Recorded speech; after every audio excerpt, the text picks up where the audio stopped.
ये काट देंगे।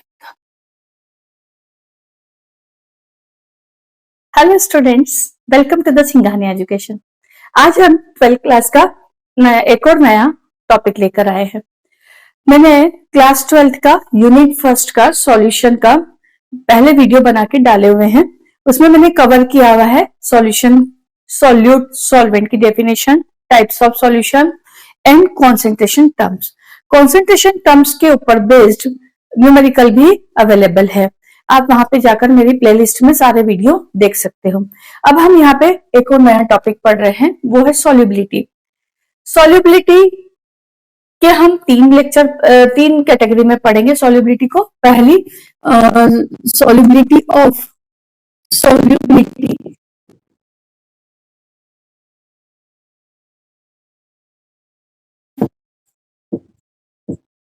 दूसरा हम पढ़ेंगे solubility solid in liquid, solubility gas in liquid, solubility of liquid into liquid।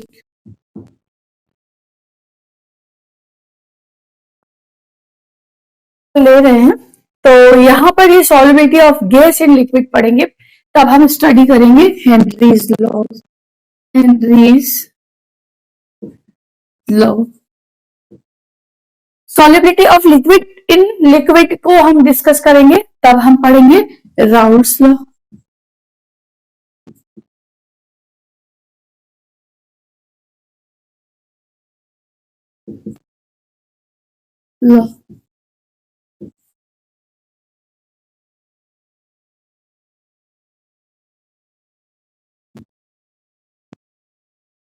Raoult's law. और अभी जो solubility of solid in liquid पढ़ रहे हैं, यहाँ पर भी हम कुछ अच्छे कंसेप्ट को पढ़ेंगे। वैसे हम solubility of solid in liquid पढ़ते हैं, तब हम कोलिगेटिव प्रॉपर्टी पढ़ते हैं, परंतु मैं यहाँ पर पहले solubility of solid in liquid उठा रही हूँ। तो हमारा टॉपिक जो है वो है solubility of solid in liquid.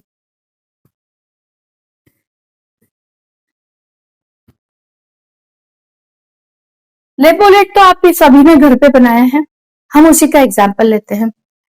आपने लेमोलेट बनाया, आपके लिए एक ग्लास बनाना है, आपको 200 ml आपने वाटर ले लिया, कंटेनर लिया है। इस कंटेनर में मैंने वाटर लिया। वाटर का मैंने बता भी दिया आपको कि मैंने 200 ml वाटर लिया है, और इस 200 ml वाटर में मैंने स्टार्ट कर दिया ऐड करना शुगर। परंतु क्या हुआ ना, कभी कभी बच्चों को हरकतें चालू हो जाती है, हरकतें करने लग जाते हैं। एक बच्चा था, वो हरकत करने लगा, उसने सोचा देखता हूं आज कितनी शुगर घुलती है इसमें। वो डालता गया। तो उसने क्या देखा कि कुछ समय तक तो शुगर डिजोल्व होती जा रही थी, सॉल्युबल होती जा रही थी, परंतु कुछ समय बाद में शुगर डिजोल्व होना बंद हो गई। तो बात वहीं से स्टार्ट हुई कि इसका मतलब है कि 200 ml के अंदर जो शुगर है वो जो फिक्स अमाउंट ही डिजोल्व हो सकता है। अगर मैं उसमें और ज्यादा डिजोल्व करने जाऊंगी तो वो क्या हो जाएगा, नहीं होगा, डिजोल्व नहीं होगा। तो इनिशियली क्या हो रहा था, इनिशियली हो रहा था कि मैंने लिया था वाटर, वाटर में मैंने ऐड किया शुगर और मुझे मिला सॉल्यूशन मिला। यहां पर इनिशियली आपको नजर आ रहा था कि सॉल्यूशन बन रहा है, मतलब शुगर डिजोल्व होती जा रही है, लेकिन साइमल्टेनियसली यहाँ पर अपोजिट डायरेक्शन में भी एक प्रोसेस चलती है। वो क्यों चलती है और शुरुआत में क्यों नजर नहीं आ रही है, ये दोनों बात समझना पड़ेगी। तो जैसे ही हमने यहाँ पे शुगर थोड़े अमाउंट में डाली, डिजोल्व हो गई। अब शुगर के पार्टिकल क्या हो गए, पूरे वाटर में डिस्पर्स हो गए। डिस्पर्स होने के साथ में जब वो शुगर में थे तो मूविंग नहीं थे, लेकिन वाटर में जैसे ही वो डिस्पर्स हुए, अब वाटर के पार्टिकल के साथ में वो भी मूव करने लग गए, और मूव करने के साथ साथ में they are colliding with each other and also as well as with the solvent particle. जैसे ही वो कोलाइड कर रहे हैं तो साइमल्टेनियसली वो चेंज होते जा रहे हैं वापस से प्रेसिपिटेट में। वापस से प्रेसिपिटेट में चेंज होते जा रहे हैं। लेकिन इनिशियली आपको प्रेसिपिटेट नजर नहीं आ रहे। क्यों नजर नहीं आ रहे? Because initially the rate of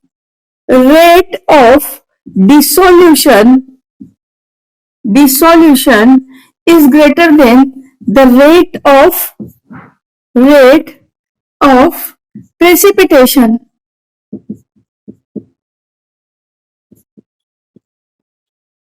That is why हमें नजर नहीं आ रहा है हमारी आइस से कि ये प्रोसेस चल रही है। लेकिन जब हम और डालते गए, शुगर और डालते गए, तब क्या हुआ? इसका रेट कम होता गया, इसका रेट बढ़ता गया। एक पॉइंट ऐसा आया जब क्या हुआ? Rate of the dissolution becomes equals to rate of precipitation। और इस समय पर हमें प्रेसिपिटेट नजर आने लगे, क्योंकि अब हम और डालेंगे इसके अंदर शुगर, तो क्या होगा? इक्विलिब्रियम बैकवर्ड साइड में शिफ्ट होने लगेगा। तो ये जो आया है, ये जो पॉइंट है, इस पॉइंट को हम बोलते हैं इक्विलिब्रियम। और इस इक्विलिब्रियम पॉइंट पर at this point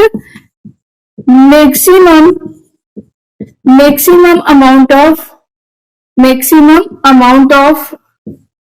amount of solute dissolved, इसमें maximum amount of solute dissolve हो चुका है। अब क्या हुआ? What happened? तो ये जो सॉल्यूशन बनाना, इस सॉल्यूशन को हम बोलेंगे सैचुरेटेड सॉल्यूशन। परंतु आप ये बात भी जानते हैं, 11th क्लास में इक्विलिब्रियम पढ़ के आते हैं, ये बात भी जानते हैं कि जो इक्विलिब्रियम है उसके ऊपर किसका इफेक्ट होता है? टेम्परेचर का इफेक्ट होता है। इट मीन्स अगर मैं इसको हीट करूंगी तो इसमें और शुगर डिसॉल्व हो जाएगी। तो हमको ये प्रोसेस किस पे करना पड़ेगी? 8 कांस्टेंट टेम्परेचर पे करना पड़ेगी। 8 कांस्टेंट टेम्परेचर पर करना पड़ेगी। अगर मैंने टेम्परेचर को चेंज कर दिया तो इक्विलिब्रियम पॉइंट डिस्टर्ब हो जाएगा, या तो वो पहले आ जाएगा या वो बाद में आ जाएगा। ये हम स्टडी करेंगे बाद में, इसका सेकेंड पार्ट में। तो क्या हो जाएगा? टेम्परेचर का इफेक्ट भी इक्विलिब्रियम पे आएगा। अब ये चलो बात हो गई।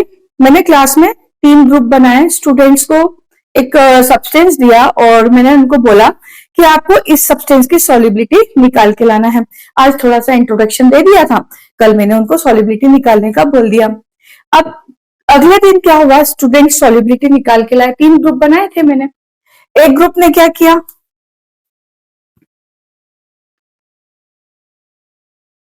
एक ग्रुप ने बोला कि मैम सॉल्युबिलिटी ऑफ शुगर,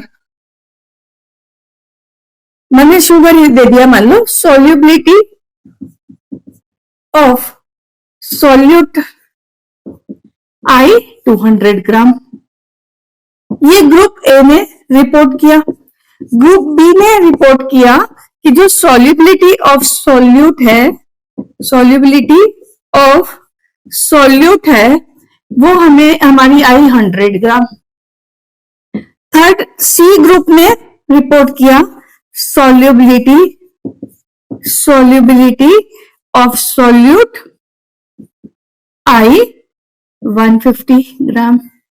अब भाई सब्सटेंस एक ही है तो सॉल्युबिलिटी तो एक ही आना चाहिए ना, तीनों के रिजल्ट अलग अलग क्यों आए? तो इस बात को समझना पड़ेगा। अब ग्रुप ए ने जो एक्सपेरिमेंट किया उसमें उन्होंने क्या लिया? 200 ml वाटर लिया और उसमें सॉल्यूट को डिसॉल्व किया। सेकेंड स्टूडेंट ने क्या किया? 100 ml वाटर लिया और उसमें सॉल्यूट को डिसॉल्व किया। अब इसकी तो ऑब्वियसली 200 ml वाटर डबल हो गया, तो double amount of solute dissolve होगा। यहाँ पे सिंगल अमाउंट 100 ml था तो आधा होगा, इस वाले से आधा होगा। तो पर उनका जो उन्होंने आंसर रिपोर्ट किया वो तो गलत हो गया। अब गलत क्यों हो गया? गलत ये इसलिए हो गया क्योंकि मैंने उनको पढ़ाया जरूर था सॉल्युबिलिटी, लेकिन मैंने उसकी कंप्लीट डेफिनेशन नहीं पढ़ाई थी, इसलिए उनसे गलती हो गई सॉल्युबिलिटी निकालने में। थर्ड बंदे ने क्या किया? थर्ड बंदे ने किया कि उसने 150 ml वाटर ले लिया था। तीनों बच्चों से गलती हो गई। गलती नहीं हुई, ये गलती नहीं है, रिपोर्ट करने में गलती हो गई, प्रैक्टिकल तो सही है। तो फिर क्या करना पड़ेगा?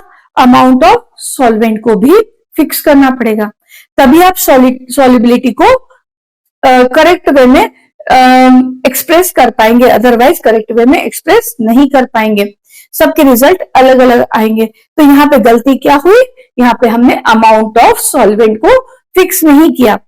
अब हमने टेम्परेचर तो फिक्स कर दिया था, तो बोल दिया था कि भाई सभी रूम टेम्परेचर पे काम करेंगे, तो सभी ने रूम टेम्परेचर पे काम किया था, लेकिन हमने क्या नहीं किया था?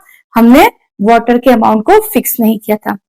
और एक बात और है जो सॉल्युबिलिटी के ऊपर इफेक्ट डालती है, वो है सॉल्वेंट। अगर हम सॉल्वेंट बदलेंगे तो सॉल्युबिलिटी भी बदल जाएगी, इसलिए सॉल्वेंट भी हमको पर्टिकुलर सॉल्वेंट के लिए सॉल्युबिलिटी किसी पर्टिकुलर सब्सटेंस की अलग आएगी। तो ये सब बातों का ध्यान रख के अगर हम सॉल्युबिलिटी को डिफाइन करने जाएं तो सॉल्युबिलिटी की डेफिनेशन क्या बनेगी?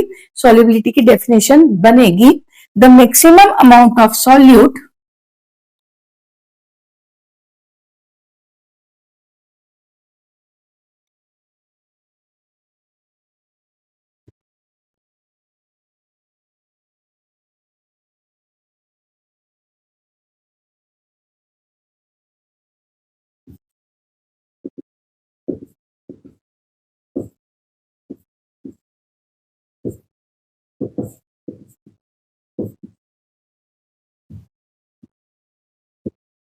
एट कांस्टेंट टेम्परेचर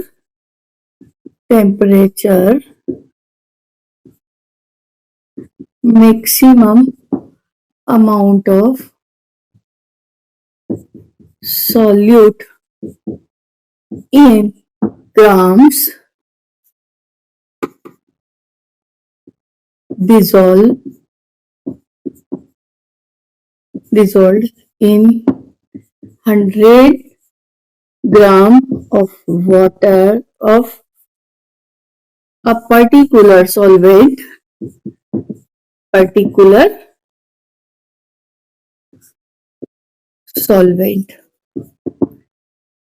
अब ये हमारी डेफिनेशन फिक्स है। अब यदि मैं आपको सॉल्युबिलिटी निकालने का बोलूंगी तो आप सब लोग भले कितने भी अमाउंट में वाटर देंगे, लेकिन मुझे 100 ग्राम में कैलकुलेट करके आंसर को बता देंगे। तो ये सॉल्युबिलिटी की डेफिनेशन हुई। अब हम पढ़ क्या रहे हैं? Solubility of solid in liquid. तो हमें और भी चीज पढ़ना पड़ेगी कि ये सॉलिड लिक्विड में डिसॉल्व होता है तो कैसे होता है। कई बार जो सॉल्यूशन होता है ना, वो हॉट हो जाता है जब हम इसमें कोई सॉल्वेंट को डालते हैं, और कई बार ये कूल हो जाता है। इसका मतलब क्या है? डिसोल्यूशन की प्रोसेस दो तरह की हो सकती है, या तो वो एक्सोथर्मिक हो सकती है, या वो एंडोथर्मिक हो सकती है। तो ये दोनों भी स्टडी करना पड़ेंगे। अगर ये दोनों स्टडी करना है तो ये समझना पड़ेगा actually what happen when we mix solid into the liquid. जब सॉलिड को हम लिक्विड में डालते तो क्या होता है, ये हमको समझना ही पड़ेगा, अदरवाइज ये चीजें समझ में नहीं आएगी। और इफेक्ट ऑफ टेम्परेचर को भी तभी हम अच्छी तरह से समझ पाएंगे। तो हम यहाँ पे क्या समझने वाले हैं कि जब हम एक सॉलिड को किसी सॉल्वेंट में डाल रहे हैं तो क्या हो रहा है, तो क्यों वो डिसॉल्व हो रहा है। तो देखो, सबसे पहली बात तो यह है कि सॉलिड में पार्टिकल टाइटली पैक्ड होते हैं। उनका जो पार्टिकल है वो एक किसी फोर्स ऑफ अट्रैक्शन से इस तरह से बंधे हुए रहते हैं, उसको हम बोलते हैं क्रिस्टल लेटाइज बनाना। तो क्रिस्टलाइजेशन वर्ड यूज किया हुआ है कई किताबों में प्रेसिपिटेशन के लिए ना। प्रेसिपिटेशन अलग चीज है, क्रिस्टलाइजेशन अलग है। तो एनसीईआरटी ने प्रेसिपिटेशन वर्ड यूज किया था, मैंने प्रेसिपिटेशन ही किया है। लेकिन यहाँ पे मैं बता रही हूँ कि जो सॉलिड होता है, तो हम सबसे पहले तो सॉलिड को भी तीन कैटेगरी में बांट लेते हैं। सॉलिड कैसे होते हैं? सॉलिड होते हैं आयोनिक, दो कैटेगरी में बांट लेते हैं, आयोनिक और कोवेलेंट कंपाउंड्स। अब आयोनिक कंपाउंड होंगे तो क्या होगा, कोवेलेंट को बाद में उससे रिलेट करके मैं आपको समझा दूंगी, पहले मैं आयोनिक का एग्जांपल लेती हूँ। तो जो भी आयोनिक कंपाउंड होते हैं उनके बीच में बनते कैसे हैं, दो आयन्स आएंगे, एक नेगेटिव आयन एक पॉजिटिव आयन, और एक फोर्स ऑफ आयोनिक इंटरेक्शन से वो बंध जाएंगे। लेकिन जब वो सॉलिडिफाई होंगे तो क्या होंगे, उनके सारे पार्टिकल अरेंज होते जाएंगे, पास पास में अरेंज होते जाएंगे।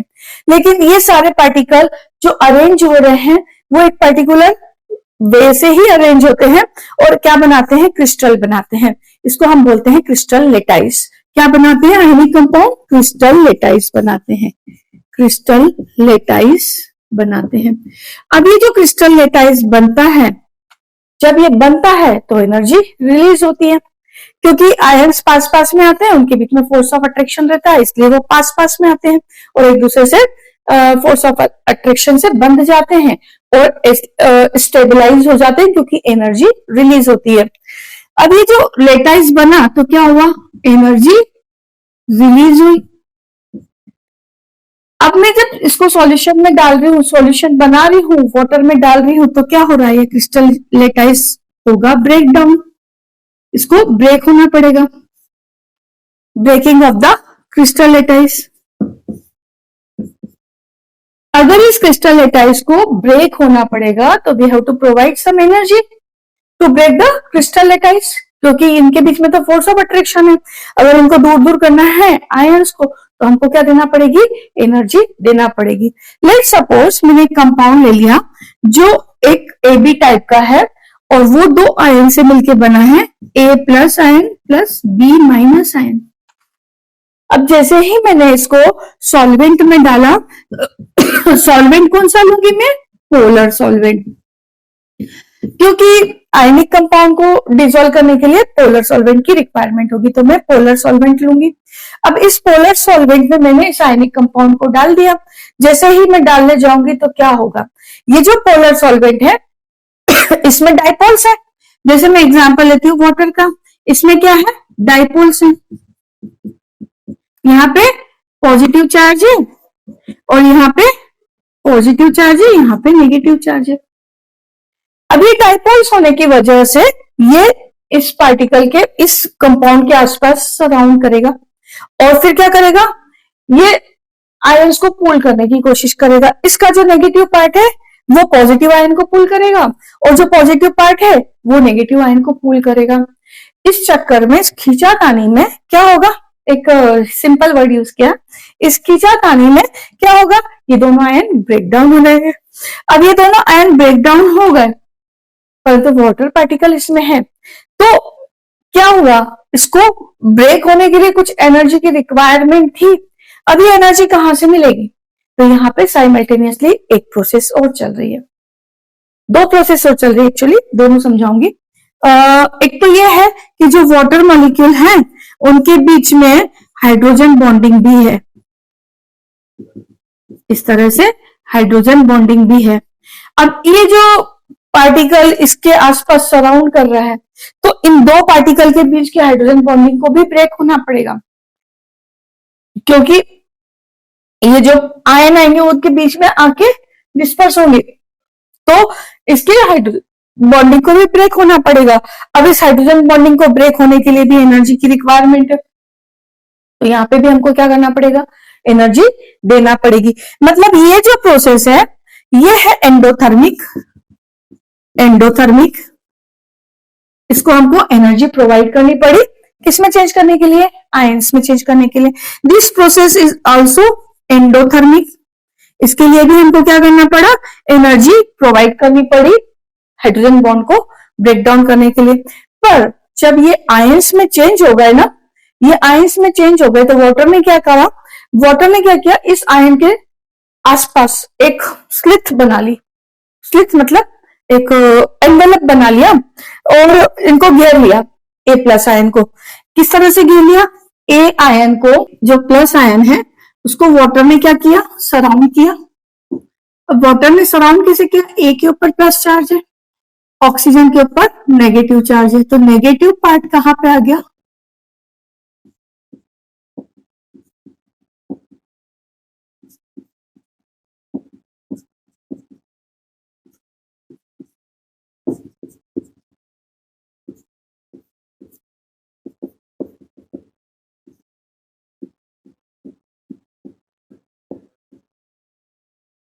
और इसी तरह से जो बी आयन था ना, इसके ऊपर नेगेटिव चार्ज है, तो वाटर में क्या किया? वाटर का कौन सा पार्ट आ गया इधर की साइड? एच वाला।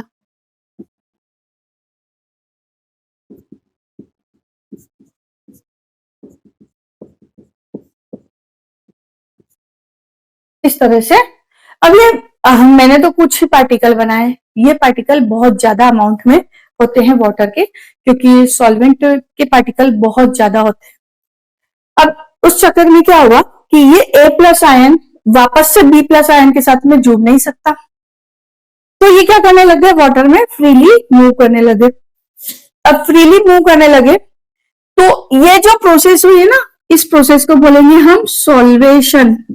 सॉल्वेशन, यदि हमने सॉल्वेंट क्या लिया? कोई सॉल्वेंट लिया है, तो कोई दूसरा सॉल्वेंट लिया है, अदरवाइज वाटर होगा तो हम इसको क्या बोलेंगे? हाइड्रेशन। और ये जो हाइड्रेशन की प्रोसेस है, क्योंकि इनके बीच में फोर्स ऑफ अट्रैक्शन है, पार्टिकल के बीच में, वाटर पार्टिकल और आयंस के बीच में, तो एनर्जी रिलीज होगी, क्योंकि ये इसको सराउंड करके, ये इसको आसपास स्लिट बना करके इसको क्या कर रहे हैं? स्टेबलाइज कर रहे हैं। जब भी स्टेबलाइजेशन होता है किसी स्पीशीज का, तो एनर्जी रिलीज होगी। तो यहाँ पे क्या होगा? हाइड्रेशन एनर्जी रिलीज करेगा। ये जो प्रोसेस है, कहने का मतलब है एक्सोथर्मिक है। ये प्रोसेस है एक्सोथर्मिक। तो यहां पर डिसोल्यूशन की प्रोसेस में दो तीन काम हुए हैं। दो प्रोसेस ऐसी थी जो एंडोथर्मिक थी, एक प्रोसेस ऐसी थी जो एक्सोथर्मिक थी। अब ये जो रिलीज करेगी एनर्जी, वो एनर्जी कौन गेन करेगा? वो क्या करेगी? ये दोनों प्रोसेस, और क्या बना लेगी? सॉल्यूशन बना लेगी। तो ये जरूरी थोड़ी है कि हाइड्रेशन एनर्जी जितनी रिलीज हो उतनी ही ये लोग गेन कर ले। हो सकता है कई बार इसके ब्रेकडाउन होने के लिए कम एनर्जी की रिक्वायरमेंट है और ये ज्यादा है, तो क्या होगा? सॉल्यूशन हॉट हो जाएगा। और कई बार ऐसा होगा कि ये एनर्जी कम रिलीज हो रही है और इनको ज्यादा रिक्वायरमेंट है, तो ये क्या करेगी? सिस्टम से एनर्जी को एब्जॉर्ब कर लेगी। सिस्टम मतलब क्या? सिस्टम मतलब क्या? सॉल्यूशन का जो वाटर है ना, उससे एनर्जी को एब्जॉर्ब कर लेगी। अगर बहुत ज्यादा एनर्जी की जरूरत नहीं पड़ी तो क्या होगा? तो फिर डिसोल्यूशन हो जाएगा। अब उसके लिए ये बात भी होना जरूरी है कि डिसोल्यूशन की प्रोसेस कैसी हो? स्पॉन्टेनियस हो, क्योंकि यहाँ पर इसका जो एंट्रोपी भी बढ़ रही है, तो अगर स्पॉन्टेनियस होगी तो ही डिसोल्यूशन होगा, अदरवाइज डिसोल्यूशन नहीं होगा। ये बात बिल्कुल अच्छे से समझनी है। परंतु एक्चुअली डिसोल्यूशन होने के लिए जो ये हाइड्रेशन की एंथैल्पी ऑफ हाइड्रेशन है, एंथैल्पी ऑफ हाइड्रेशन है, वो क्या होना चाहिए? ग्रेटर होना चाहिए। किससे? Enthalpy of lattice enthalpy, lattice enthalpy plus, ये हाइड्रोजन बॉन्डिंग को तोड़ने के लिए भी तो एंथैल्पी लग रही है, तो इसके लिए क्या बोलेंगे? हाइड्रोजन बॉन्डिंग के लिए को ब्रेक करने के लिए जो एंथैल्पी लग रही है, वो इन दोनों से ज्यादा होनी चाहिए, तभी क्या होगा? डिसोल्यूशन होगा, अदरवाइज डिसोल्यूशन नहीं होगा। मान लो कि हाइड्रेशन एनर्जी थोड़ी कम पड़ रही है, तो ये कंपेंसेट कौन करेगा? ये करेगा सॉल्वेंट। सॉल्वेंट से ये एनर्जी ले ली जाएगी, और अगर वो इन दोनों एनर्जी को मिलाकर के ये वाली और सॉल्वेंट से ली हुई एनर्जी ज्यादा हो जाएगी, तो क्या होगा? सॉल्यूशन बन जाएगा, अदरवाइज सॉल्यूशन नहीं बनेगा। तो ये इसका एक पार्ट और था कि डिसोल्यूशन क्यों हो रहा है। डिसोल्यूशन हो रहा है तो एंडोथर्मिक क्यों हो रहा है और एक्सोथर्मिक क्यों हो रहा है? क्योंकि अगर हम टेम्परेचर का इफेक्ट पड़ेंगे तो फिर एक्सोथर्मिक और एंडोथर्मिक को कंसिडर करना पड़ेगा, इसीलिए ये बात को मैंने यहाँ पे एक्सप्लेन किया है। अब एंडोथर्मिक और एक्सोथर्मिक प्रोसेस में जो एंथैल्पी चेंज होता है, थोड़ा सा वो भी मैं समझा देती हूँ। तो एंथैल्पी चेंज कैसे होता है?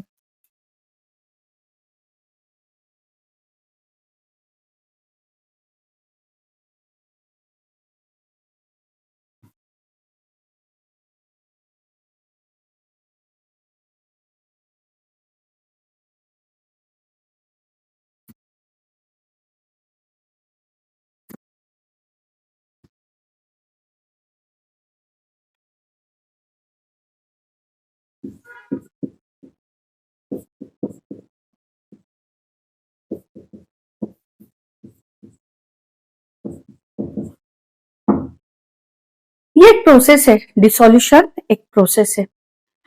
इस प्रोसेस में क्या हुआ, इन दोनों की एंथैल्पी इनिशियली कुछ होगी, इनिशियली मान लिया मैंने ये HI है, सॉल्यूशन बना तो क्या हुआ, यहां पे ये प्रोसेस हो गई एक्सोथर्मिक, एक्सोथर्मिक हो गई। इसका मतलब क्या हुआ, इसका मतलब क्या हुआ कि सॉल्यूशन हो गया हॉट, सॉल्यूशन हो गया हॉट। इसका मतलब क्या हुआ कि ये जो सॉल्यूशन बना ना, इसने एनर्जी रिलीज करी, और एनर्जी रिलीज करी तो इसकी एंथैल्पी, मैंने क्या बोला, फाइनल एंथैल्पी हो गई HF। अब हम चेंज इन एंथैल्पी देखेंगे, तो चेंज इन एंथैल्पी में क्या हुआ, change in enthalpy, enthalpy delta H से शो करेंगे। What happened, H final, H final minus H initial. हालांकि यहाँ पे डेल्टा ही आएगा, आपको पता है कि हम इसको दो प्रोसेस करवाते हैं, चेंज इनटू द प्रोसेस लेते हैं, ये इनिशियल।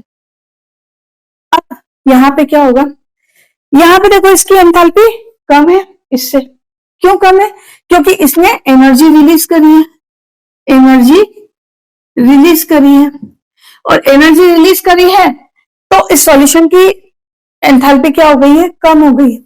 इनिशियल एंथैल्पी ज्यादा थी, फाइनल एंथैल्पी कम थी। इनिशियल एंथैल्पी ज्यादा है, फाइनल एंथैल्पी कम है। ये कैसे पता लगा मुझे लगा एक्सोथर्मिक प्रोसेस को देख करके, क्योंकि सॉल्यूशन हॉट हो गया था। तो यहाँ पे क्या हुआ, ये ज्यादा है ये कम है, तो ये क्या आ गया, नेगेटिव होगा। तो डेल्टा H अगर प्रोसेस, डिसोल्यूशन की प्रोसेस कैसी होगी, एक्सोथर्मिक होगी, तो डेल्टा H कैसा होगा, एक्सोथर्मिक होगी तो डेल्टा H कैसा होगा, नेगेटिव होगा। या हम इसको ऐसा भी बोल सकते हैं, delta H is less than 0। ये दोनों बात सही है। इसी तरह से यदि मान लो, वापस से यही प्रोसेस लिखती हूं, solvent plus solute gives solution. ये प्रोसेस मैंने बोला, मैंने देखा इसको करवा के, ये एंडोथर्मिक थी, ये एंडोथर्मिक थी।